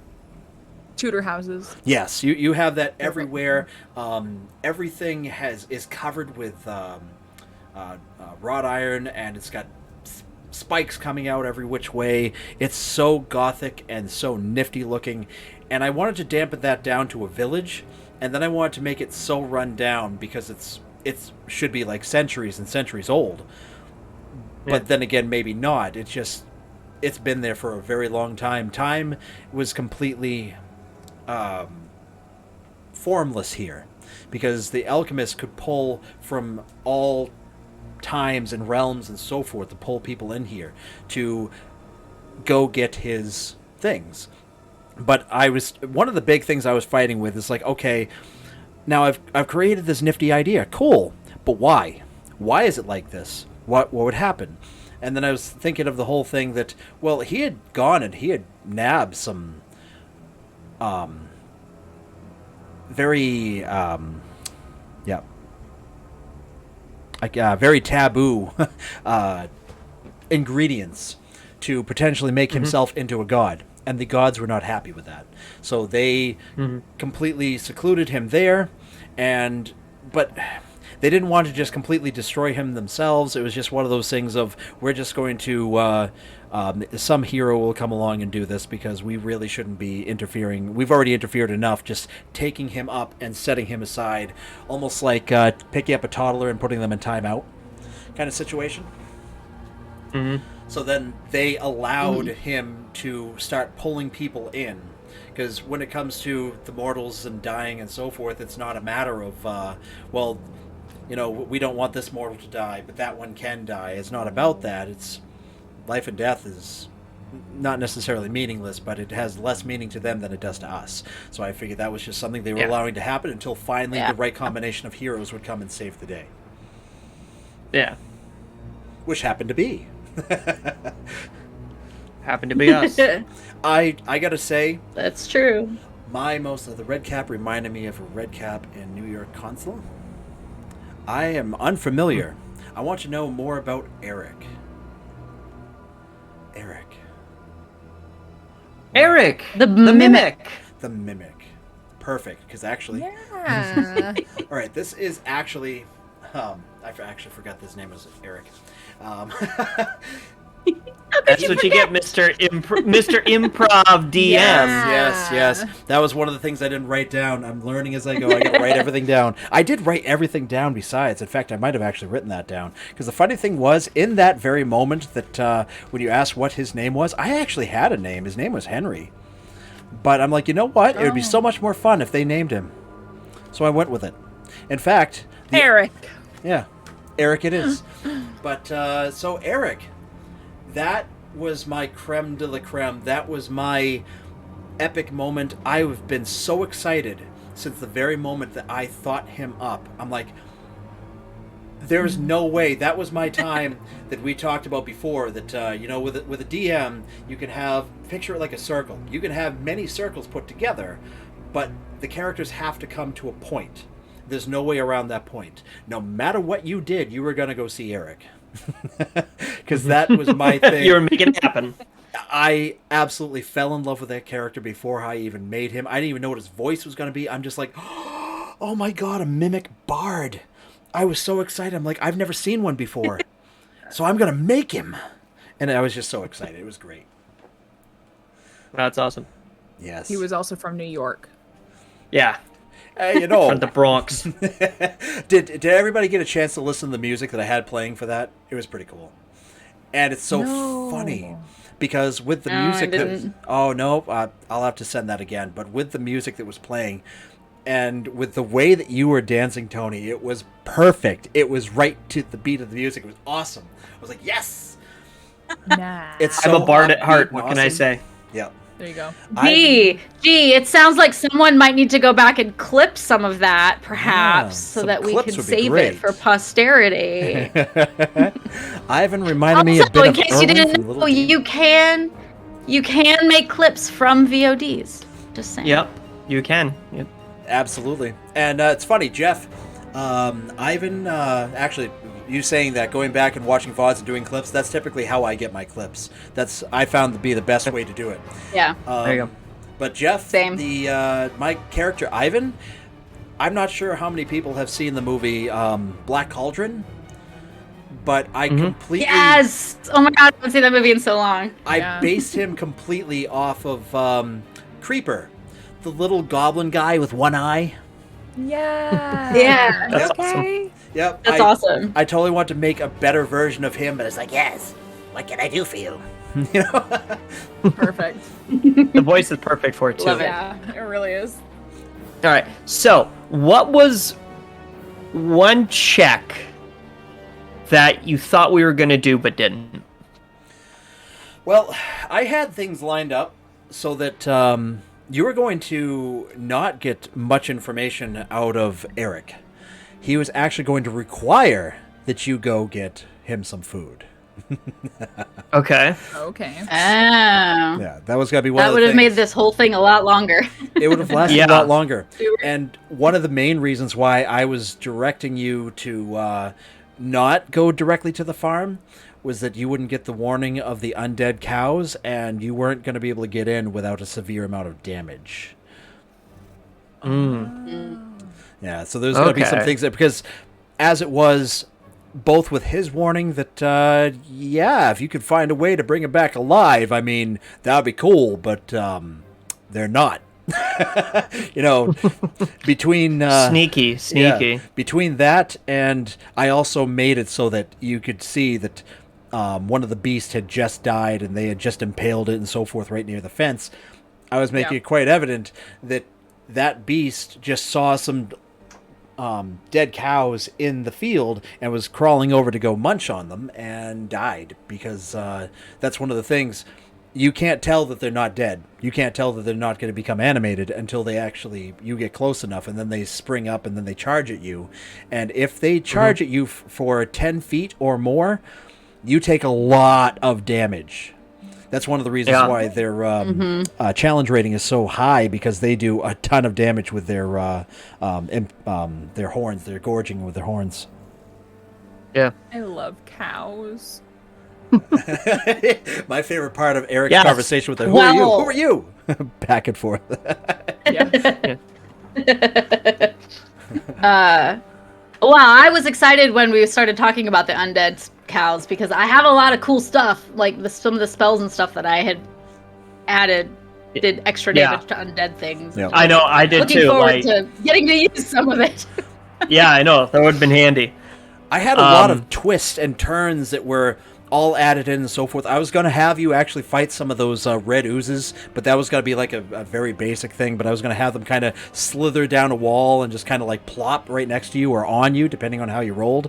I was also going to have you come to the section that was almost completely barricaded off by carts, and one of the beasts was going to come crawling over right at you in your face, and at that moment, one of you was going to have to roll a really good perception because one was going to jump off a roof onto you as well. The whole... Oh. They don't come for you from the front, but from the side. Yeah. Yep, exactly. And then I did mention it with Ivan as well, but how he had hid a couple of the items inside the blacksmiths. Down in the blacksmiths, when he had done that, he was down there trying to find a better place to hide, and in the process, he got scared and ended up dropping them and going back through the little tunnel, because that's it. The tunnel system went from the Alchemist Keep to the farm, and then another tunnel went to the blacksmiths. It was something that he had just so that they could continue going back and forth there, because the blacksmiths used to be alive until he wasn't. And Right. in this basement, there's there's stairs going up to a bulkhead, and the bulkhead had been pried open. So as he was going down there, he rattled something. Something happened for him to make noise, and those beasts opened it, and 3 of them stormed down there as he went back through and threw a potion, blew up the tunnel so you couldn't go that way anymore. But Yeah. those things are still there. Well, and there were going to be 3 beasts down there with them. All of That'd this have been a fun was fight. going to be helping him become immortal. And it's not to say that he would have killed you or anything like that, but all the people that you saved would still be, like, part of him. Right. Right. Yeah. So was there a check that somebody passed that kind of threw off your plans, or a check that somebody made that you were like, I was not expecting them to do that? Okay. Well, actually, I think the biggest one.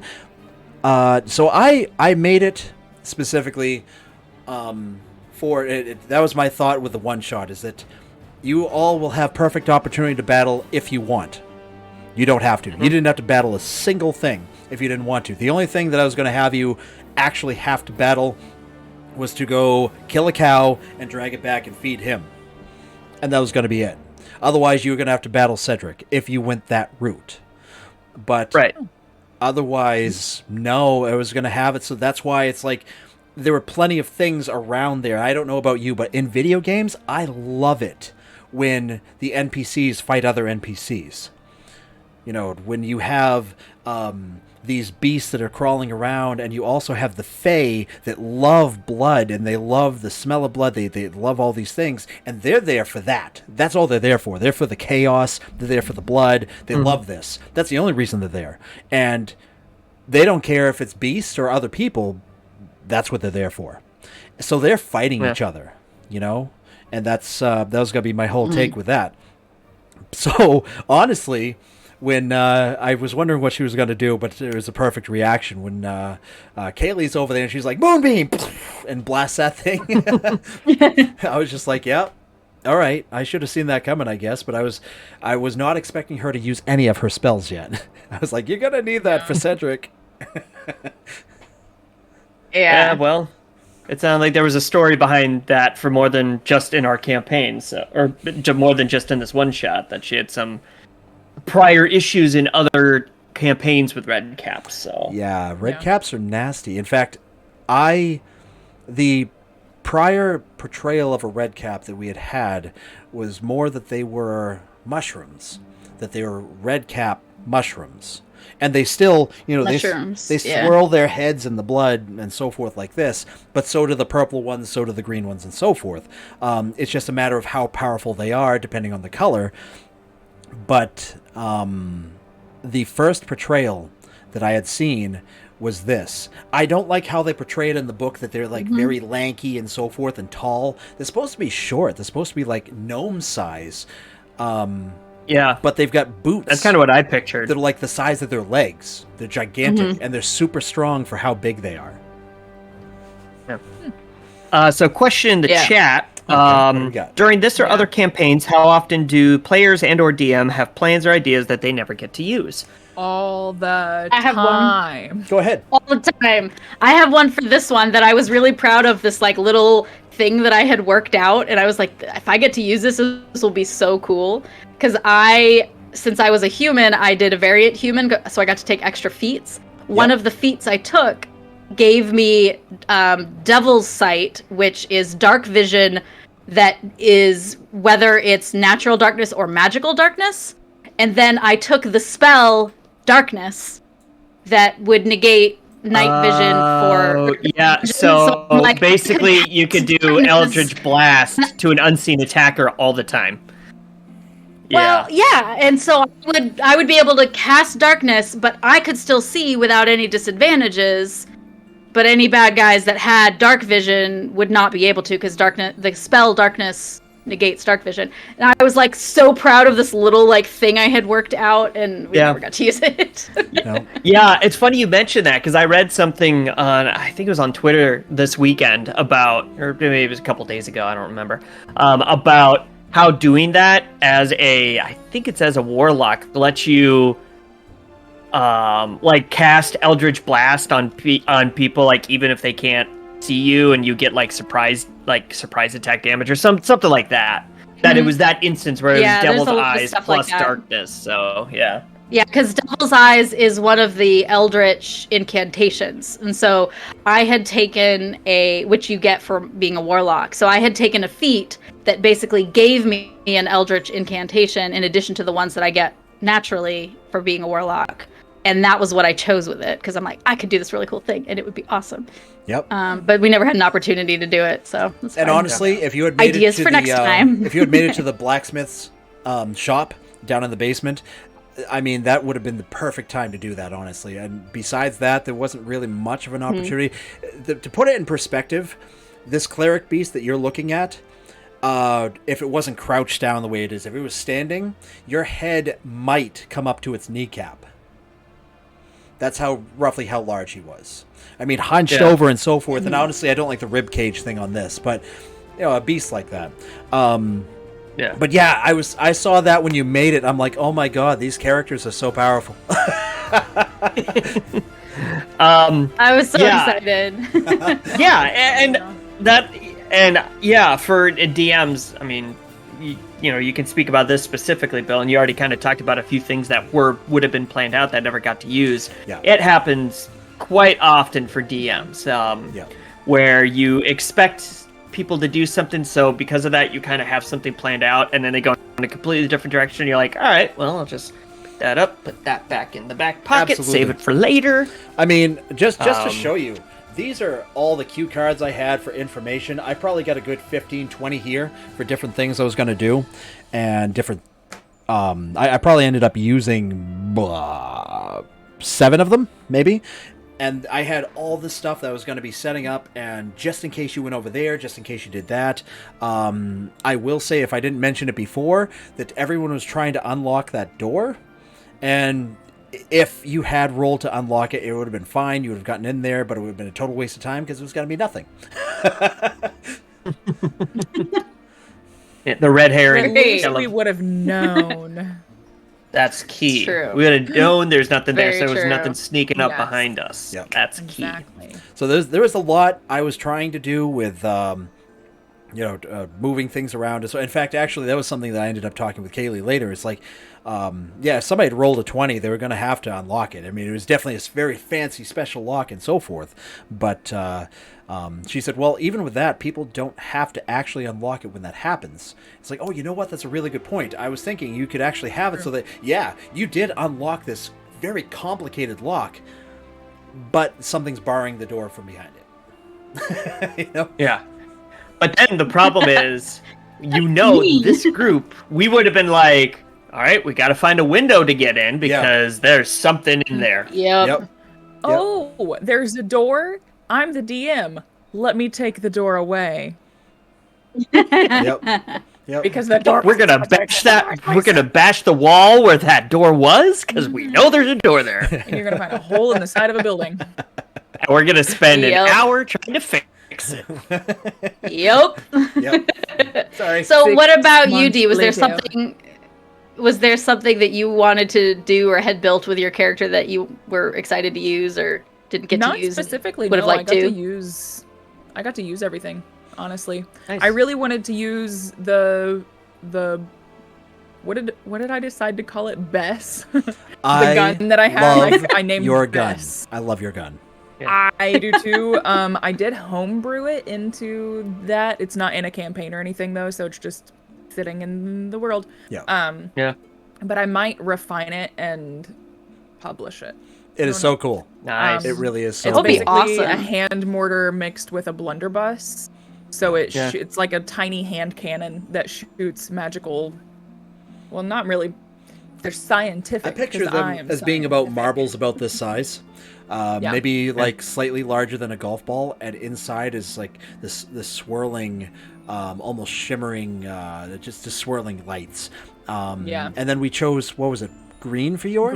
Green, yeah. Mm-hmm. And then I just pictured it as she has this belt that has each one like clipped into it, and because she's an alchemist, she made them. They cannot be activated until it's fired by this weapon, specifically. She has it, she's an alchemist, she made it, she can make it that way. And then something triggers it so that it weakens the outside of these glass, or these gelatinous balls. Something weakens it as it lights it off, sends it off, and hits the thing, in which it just explodes into alchemist fire all over. Awesome. That's Oh, really that's cool. very cool. It's fun. I love it. In fact, I had a crossbow. Who one cares of the about things I that? loved about this campaign was Hey, I gave everyone that hurts. some kind of special weapon. And actually, while we just talked about yours, Victoria, would everyone like to talk about theirs? Sure. I had a. You go. You go. Okay, I will go. I had a cane sword, which was actually inspired by a real life thing that happened to my mom and I when we were antique shopping when she was out here. We literally picked up a cane out of a big umbrella stand full of canes, and I'm like, this feels kind of heavy. I wonder if it has a sword in it. Had like a cobra head on the top. Oh, wow. And I LOL. twisted it and pulled, and seriously, there was a sword in it. And I was like, this is so cool. So I'm like, I want to have this. And so I worked out with Bill what that would be, which is basically, what did we end up deciding? It was the cane itself was just a melee weapon based off of a quarterstaff, essentially. And the sword, we actually made it into a dagger, but it was silvered and serrated, so it did extra damage. Ooh. Nice. Yeah, so I thought it was pretty cool. That was my special weapon. Very cool. Yeah, and I had a crossbow. Lame. You're very cool, and I appreciate you. Thanks. I appreciate you too. Yeah. I look like an insane person when I smile with this lip stuff. I love it. Oh, It's great. I get Joker. I get I Joker look like from the Joker. Dark Knight. Joker vibes, yeah. Why, how I got Well, these tell- scars? why so serious? Why so serious? Oh, tell us about your fancy crossbow. I want to hear Yeah. about your fancy crossbow. I don't know. I guess it's lame now. It is, but that's fine. Tell us about it. Whatever. So it was basically a manual version of the Van Helsing crossbow, because I found a homebrew where it was like automatic, so it could just like shoot off like multiple rounds at a time. And I showed it to Bill, and Bill's like, "Let's nerf that a little bit." More so than just that. Not the fact that it was automatic, it was the fact that it could actually put fireball, like the spell fireball, on one of the bolts. I'm like, no. Yeah. Oh God. Yeah, because That's homebrew I found crazy. was like you could use, I forget what it was, like a bonus action or something like that, to have one of the bolts have fireball on it. So God. it would have been It's a insanely bonus OP. action? Yep. I think Yeah, or no something like that. I'd have to pull it back up, but it was pretty insane. So we refined it, so it's a manual crank, so that way I can't just like rapid fire shoot it. But we added a canister of like basically misted silver. So I could choose, when I shoot, I could choose to turn the mist on, and the arrow gets coated in silver, and it adds an extra piercing damage. And if I shot at a werebeast, it poisons it. Well, and silvered Um, weapons in D&D in general also count as magical weapons too. So if you have a creature that can only take damage from magical weapons, Yeah. a silvered weapon counts as that, even if it's not Yeah. magical in nature otherwise. Yeah. Yeah. Yeah, So. totally. And I mean, with this, I was I just got gonna to use it once, which is cool. Yeah, Cool. that was awesome. I got to tell you, when you did that, when you fired off those two, I was just like, oh my god, you brought him down to 2 hit points. Because Oh. I had 2 sections of Cedric 2.0, because one of the things was if I didn't want you guys to go in there without Ivan, because Ivan specifically, I had all the stats set up. I had. I actually wanted to ask that. Was there something that triggered Ivan to do that? Or was that just like a spur of the moment kind of thing? Kind of, because one of the things about it, well, actually, if Ivan had not done what he had done, if you had not brought Ivan with him, you were going to have to fight Cedric at full hit points. You fought him at about half. But, Ivan knew what he had done. He'd been working with him for a long time. He knew the things that he had been working on. He helped a little bit with these experiments as much as he didn't want to, but it was this relationship of, I have to do this or I'm going to get beat. I have to do this. I don't want to die. I don't want to die. I don't want him to turn me into something worse. I have to do this. Until he finally built up the courage to flee and stop this terrible act from him becoming a god, because that was horrible. That would be the worst thing that could potentially happen. So that's why, and it was actually Eric that talked him into it. He's like, yeah, I may be a little neutral, but that guy's really bad. We got to get out of here, And this was the thing. And Uh-oh. I actually Oh no! Da-da. Screenshot, quick, somebody clip this. That's a new profile pic. What happened? Another one to add to. Another one. Another one. Exactly. All right. Well, we'll give him a moment to come back. Am I not here? But yeah, let's Hello? see. There was one. Can you Is hear it me? really bad? Because I was thinking I had this thought when all the ghost people were like going towards the like beautiful door. I had a 1 second thought of like, do I do an insight check to see if that's sus? I really thought about doing that. Like, is it a sus Nah. door? But I turned it. I decided against it. Oh, there we go. And Maybe. Yay! Hey! Can you hear me? Can you see me? Yes. Yep. Okay. To both. Weird. But 'cause- you had another fantastic profile pic, by the way. Yeah. That's awesome, because on my end, everything was True. still moving. I'm like, wait, I'm frozen? Not on my end. Okay. Oh. I love it. That's great. So, Yeah. So once again, so going back to so was there a specific thing that triggered Ivan to do what he did, like in game? yes, absolutely, because at that moment, right when he saw what he had been doing, and he thought in that moment that he is going to win. He's going to win. This is our one shot. No, he can't win. No.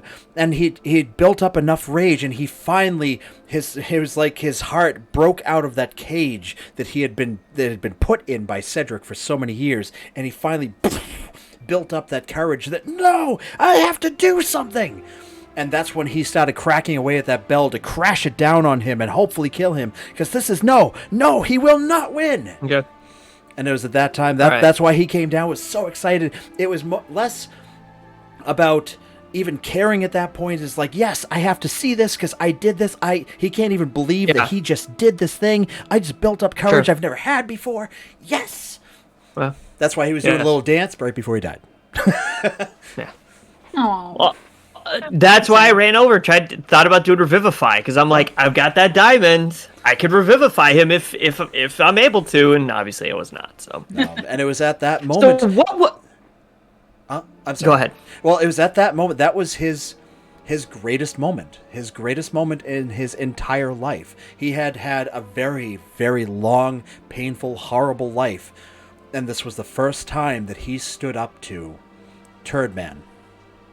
You know? Yeah. Well, that's why Brother Lancaster had to tell him, like, he didn't die, but you helped get him to his end. So, I'm curious too. what was, because obviously Cedric 2.0 was that giant horrifying thing on the screen right now. What was Cedric 1.0? Was he like a wizard, a sorcerer? What was he? I was curious. Oh, he's an alchemist. An actual alchemist. Oh, he's okay. And Okay. honestly, alchemists So don't have a lot except for like throwing splash potions. And he has there are some spells that they can do and such, and there's some other things to get into, but I really was not going to go that far into it because I wanted to make him weak because he was an old man, and even though he was living off of the life forces of other people, that could only keep him alive so much. And ultimately, Sure. it was the only thing he really had, the only thing he's ever really been good at is alchemy. So it was going to be that he needed that potion in order to be able to restore himself and be able to get himself into godlike. Yeah. Oh, excuse me. But Right. the my inspiration for him, honestly, was Theoden. King Theoden, when Saruman had taken him over. Nice. So him sitting there just like, yeah. and all of a sudden, you have no power here. That's what I picked. Yeah. Yeah. Yeah, because I was just wondering what he would have done if he hadn't gotten absolutely crap initiative roll. He Yeah. still would have died because he was very weak. He was an old man. I mean, he had been around for a long time, so he had some tricks up his sleeve. Yeah. But the whole plan was for him to die off pretty quick. And it worked out great. It really did. And one of the big things with that, I actually had, just for the case of time, that's why I actually brought it out just the way it was, because we were running out of time so fast last time. But I actually fully planned on, he had not a really legendary action, but he had a special skill that if brought down to 0 hit points or below, it doesn't matter. He's brought down to 1 and is able to do a legendary action, which he was going to drink that potion. Oh yeah, that's in 1D&D Dude. that's an orc So- thing. Orcs can do that. I actually have a in question 1D&D. about that. Okay. I have a question about that because that spell that missed that I tried to do, the chill touch. Yes. It has a thing that says if it hits, the target takes, for me it would have been 2d8 necrotic damage, and it can't regain hit points until the start of your next turn. Does that count for taking potions too? Because it doesn't specify It doesn't how specify you would spells. regain the hit points. Correct. Well, yeah. Well, I It guess doesn't if you try specify. to take, It just says you can't. It just says you can't regain hit points. Correct. That means any Okay, hit so points, I I would would- think. yeah. So I would have said if you tried to take a health potion, no. Now, when he took the potion to transform, he's not regaining health points. He's No. resetting his character He's basically. changing. But if you tried, I would have said if he tried to take like a health potion. Sorry. It wouldn't have worked. Yeah. No, it wouldn't have. Gross. Thank goodness there's a spit guard. Oh my. I get so excited talking about D&D, guys. I get so excited. That's it. So excited. All right. Fair. Well, we got about 20 minutes left. Let's put a bow on this, and then spend the next 20 minutes gagaing over the Osiria campaign. Absolutely. So Yes. my final excited. thought was this was fun, very creepy atmosphere, and this was my first dabble into playing someone that wasn't just like a fighter or a rogue, an actual spellcaster. Yeah. And it was kind of fun having to keep track of everything. I'm gonna be honest. So That was I'm awesome. gonna try to do more spellcasters when I play in the future. So Nope. And props to you, everybody Bill. did great. Thank you so much. Yeah, Devin, your final thought. I had fun, honestly. I feel like my character didn't do much, but I liked being the confusion of it all. There was a because, lot like, of I things had- with time. Yeah. I was the Mhm. Yeah. timekeeper, but Well, it was not just that, but also a matter of like we didn't have a lot of time.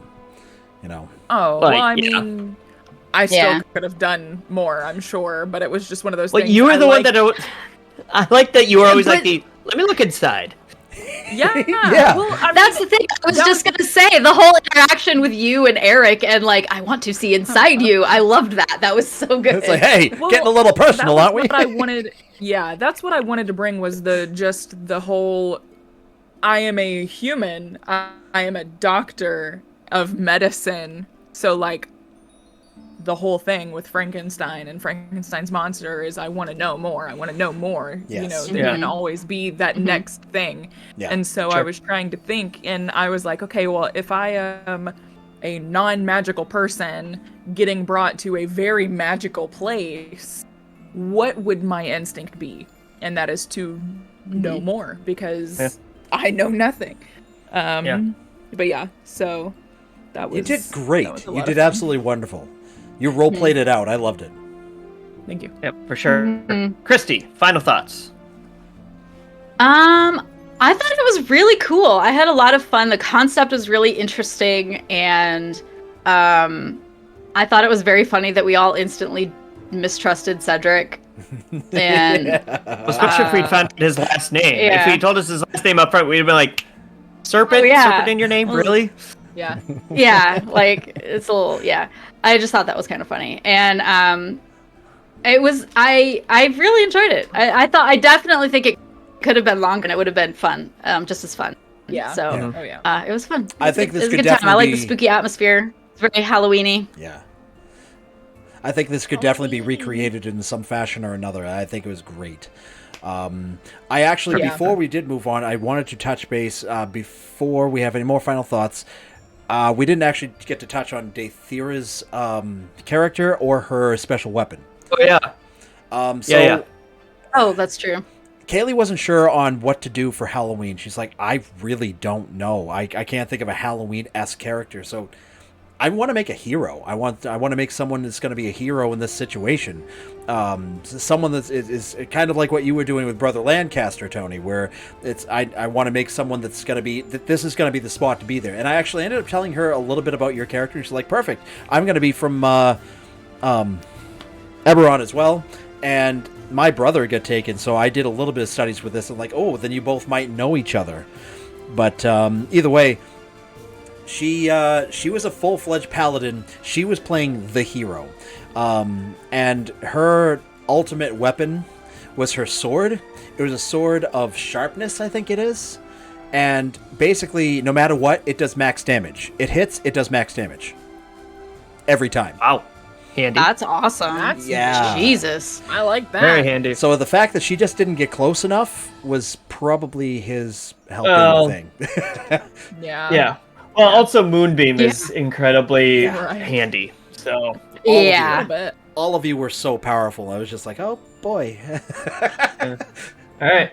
And- Should have added and- that extra well- hit point. Yeah. Yeah. All right. And last but certainly not True. least, our dear DM. Yeah. I had so Final- much fun with this campaign. We were talking about it ahead of time. And it's like, what do we want to do for Halloween campaign? Do we want to do one? And let's throw out some ideas. And I literally just sat there on the spot. I'm like, all right, think Halloween. It's like, ooh, I love the Hunter's Dream on Bloodborne. It's like, what about something different? What about Alchemist Dream? Okay, yeah. And I just started pulling ideas out of my butt, and you got to see it come to life. And Was straight out of your butt. yeah, I mean, Straight out of the butt. not everything is pretty that comes out of there, but sometimes things are okay. You know? But I mean, It's a very accurate description of all of that. It's so. time to go back to reality. A little TMI there. That's it for And now. clip, you know. but Oh god. yeah, I had a lot of fun with this. I thought that everyone played their characters so incredibly well. I was so proud of all of you for these amazing characters that just got to be thrown into this world. I was so concerned at first, like I said before, that I was just going to kill you, and this was not my intention. I don't like being that DM. I want to make an amazing story that your characters can be like, yeah, I'm going to take this on. I'm going to take this head on. We're going to make this happen. And like, perfect. That's what I'm looking for. I'm not looking to kill you. If it should happen, it's the dice. It's not me. Right. Yeah. That's like a DM's goal, is to create a fun story, put you in peril, but not actively try to kill you. Exactly. Like, there's always got to be a little bit of sense of danger. So To make an epic Make it story, it suspenseful. has to have some sorrow and some very dangerous areas and scenes. It has to. But Sure. nonetheless, all right. excellent. Well Thank done. you all. Well done. Yeah. Yes. Yay. So next Yay. week, regrettably, Kaylee had some matters to attend to, so she cannot be here to help us nerd out. But now we are going to be starting full-fledged into the world of Osiria next week. So excited. We kind of touched on it before we did this stretch of one-shot-ish. We'll call it a one-shot. It just makes it easier. One shot. Extended One-shot-ish. I've been calling it a mini series. Miniseries. There you go. So we kind of touched on a little bit. So next week will be way more in depth. I'm not sure if we'll do a session half, 0.5, or we'll just full fledged right on into it. But I'm excited. I guess I'll tell you guys now, just so it's not a complete surprise. We have a kind and benevolent DM that let me level up because of my experience as my character. So and I'm multi-classed. Nice. That's Yes. awesome. I just threw my pen Yeah. across the room. I'm so excited. Not fair. Does that mean I Holy have crap. to? Does that mean I have to like go? I have to degrade because I'm only a little 15-year-old. I don't can't think be on the so, No, because you if guys, you- you guys stayed the same. I just me Yeah. that got the bump because of backstory stuff, Your which we'll dive into. Oh, because you're 85 million years old. All right, Dominic, calm down. Calm down. See, what's funny is you think you're going to give me the sauce, but I've survived way tougher kids than you, so Oh, you don't even know. you don't even know. You don't even know. Yeah. So It's very instead plain. of now so being much fun. instead of now being just a fighter, I am now a multi-classed fighter paladin. Ooh. So before you give me Very grief, remember cool. I'm the healer now. So who wants to get so good those? because the rest of us are. So who's getting that cure wounds cast on them? Oh no! I just realized Not that me. you're the old man that has to touch everybody. No, I have cure wounds, so that's arranged. Oh, do you? ones, too, Okay. so I don't It's have like, to. well, paladins have lay on hands. Well, yeah, paladins do have lay on hands. Well, the problem is since I'm only level 2, all of my stuff, all of my like abilities and stuff are with touch, Yeah. except for like cure wounds. Yeah. So like guidance, resistance, lay on hands. It's got to be all. Okay, this is getting real weird because I'm a little 15-year-old boy. Okay, like we can't have this. I think You're not little. it'll Aren't be you all like right. 6 feet tall? Well, yeah, like I'm a big burly 16 or 15-year-old boy, but like that's Yeah. So what is? Are you a little 15-year-old boy or a big burly 15-year-old In boy? my mind, I'm a little 15-year-old boy. outside? I'm a 15-year-old boy. Hey, baby Huey. Man, I'm a man. I'm a man. Oh my god. Um, It's gonna be so much fun. Oh, It's gotta Yeah, be no, great. it'll be, I'm it'll so be a looking blast. I'm forward really to looking it. forward to it. Same. Ah, Jinx, you owe me a Coke. So yeah, so that'll be starting up next week. Once again, as always, we'll keep an eye out for the Twitter account, and then we'll be updating about what'll actually happening. We gotta Kaylee will obviously let us know what'll be happening, and then we'll let the rest of the world know what's happening. So. Sure, for sure. It's gotta be great. That's what we do. One of the things that's going to go up on TikTok, if you missed the kind of mini session 0 we did a few weeks ago, everybody recorded character intros, and I'm going to be posting that on TikTok over the weekend, probably, maybe Sunday or Monday. So if you want to get a little preview as to what our characters are like and a little bit about the world, follow us on TikTok, which is in our link tree, I think. Yep, So. it is, and we'll also be Yeah. updating the About Us page on our Twitch homepage. So. Yes. They'll Yes, I have little hate to cut it character short, bios but I too. need to go. Okay. Sorry. Mhm. There's an All right. emergency. No worries. Oh dear. Okay. Oh no, I hope everything's love you all. okay. All right. All right. Love you. Okay. Bye. All right. All right. Have a good night, everyone. All right. All right. Yeah, because now we're gonna be all funky. So, Okay. With all that, right, let's just wrap it up. Everybody have an amazing night. Hey, We have to guys. go back to reality now. Love you. But Love you. Hold on, where am I? Okay, there. I gotta find my. you are currently Victoria. There we go. Actually, Kristen, I you didn't am- even No, move. here. There we go. I don't know what I am. I just got a big head now, is what I know. So, love you. All right, everybody have a good night. All We'll right. catch you I'm still next Mary time here at Shelley. Reality Break. All right. And bye-bye.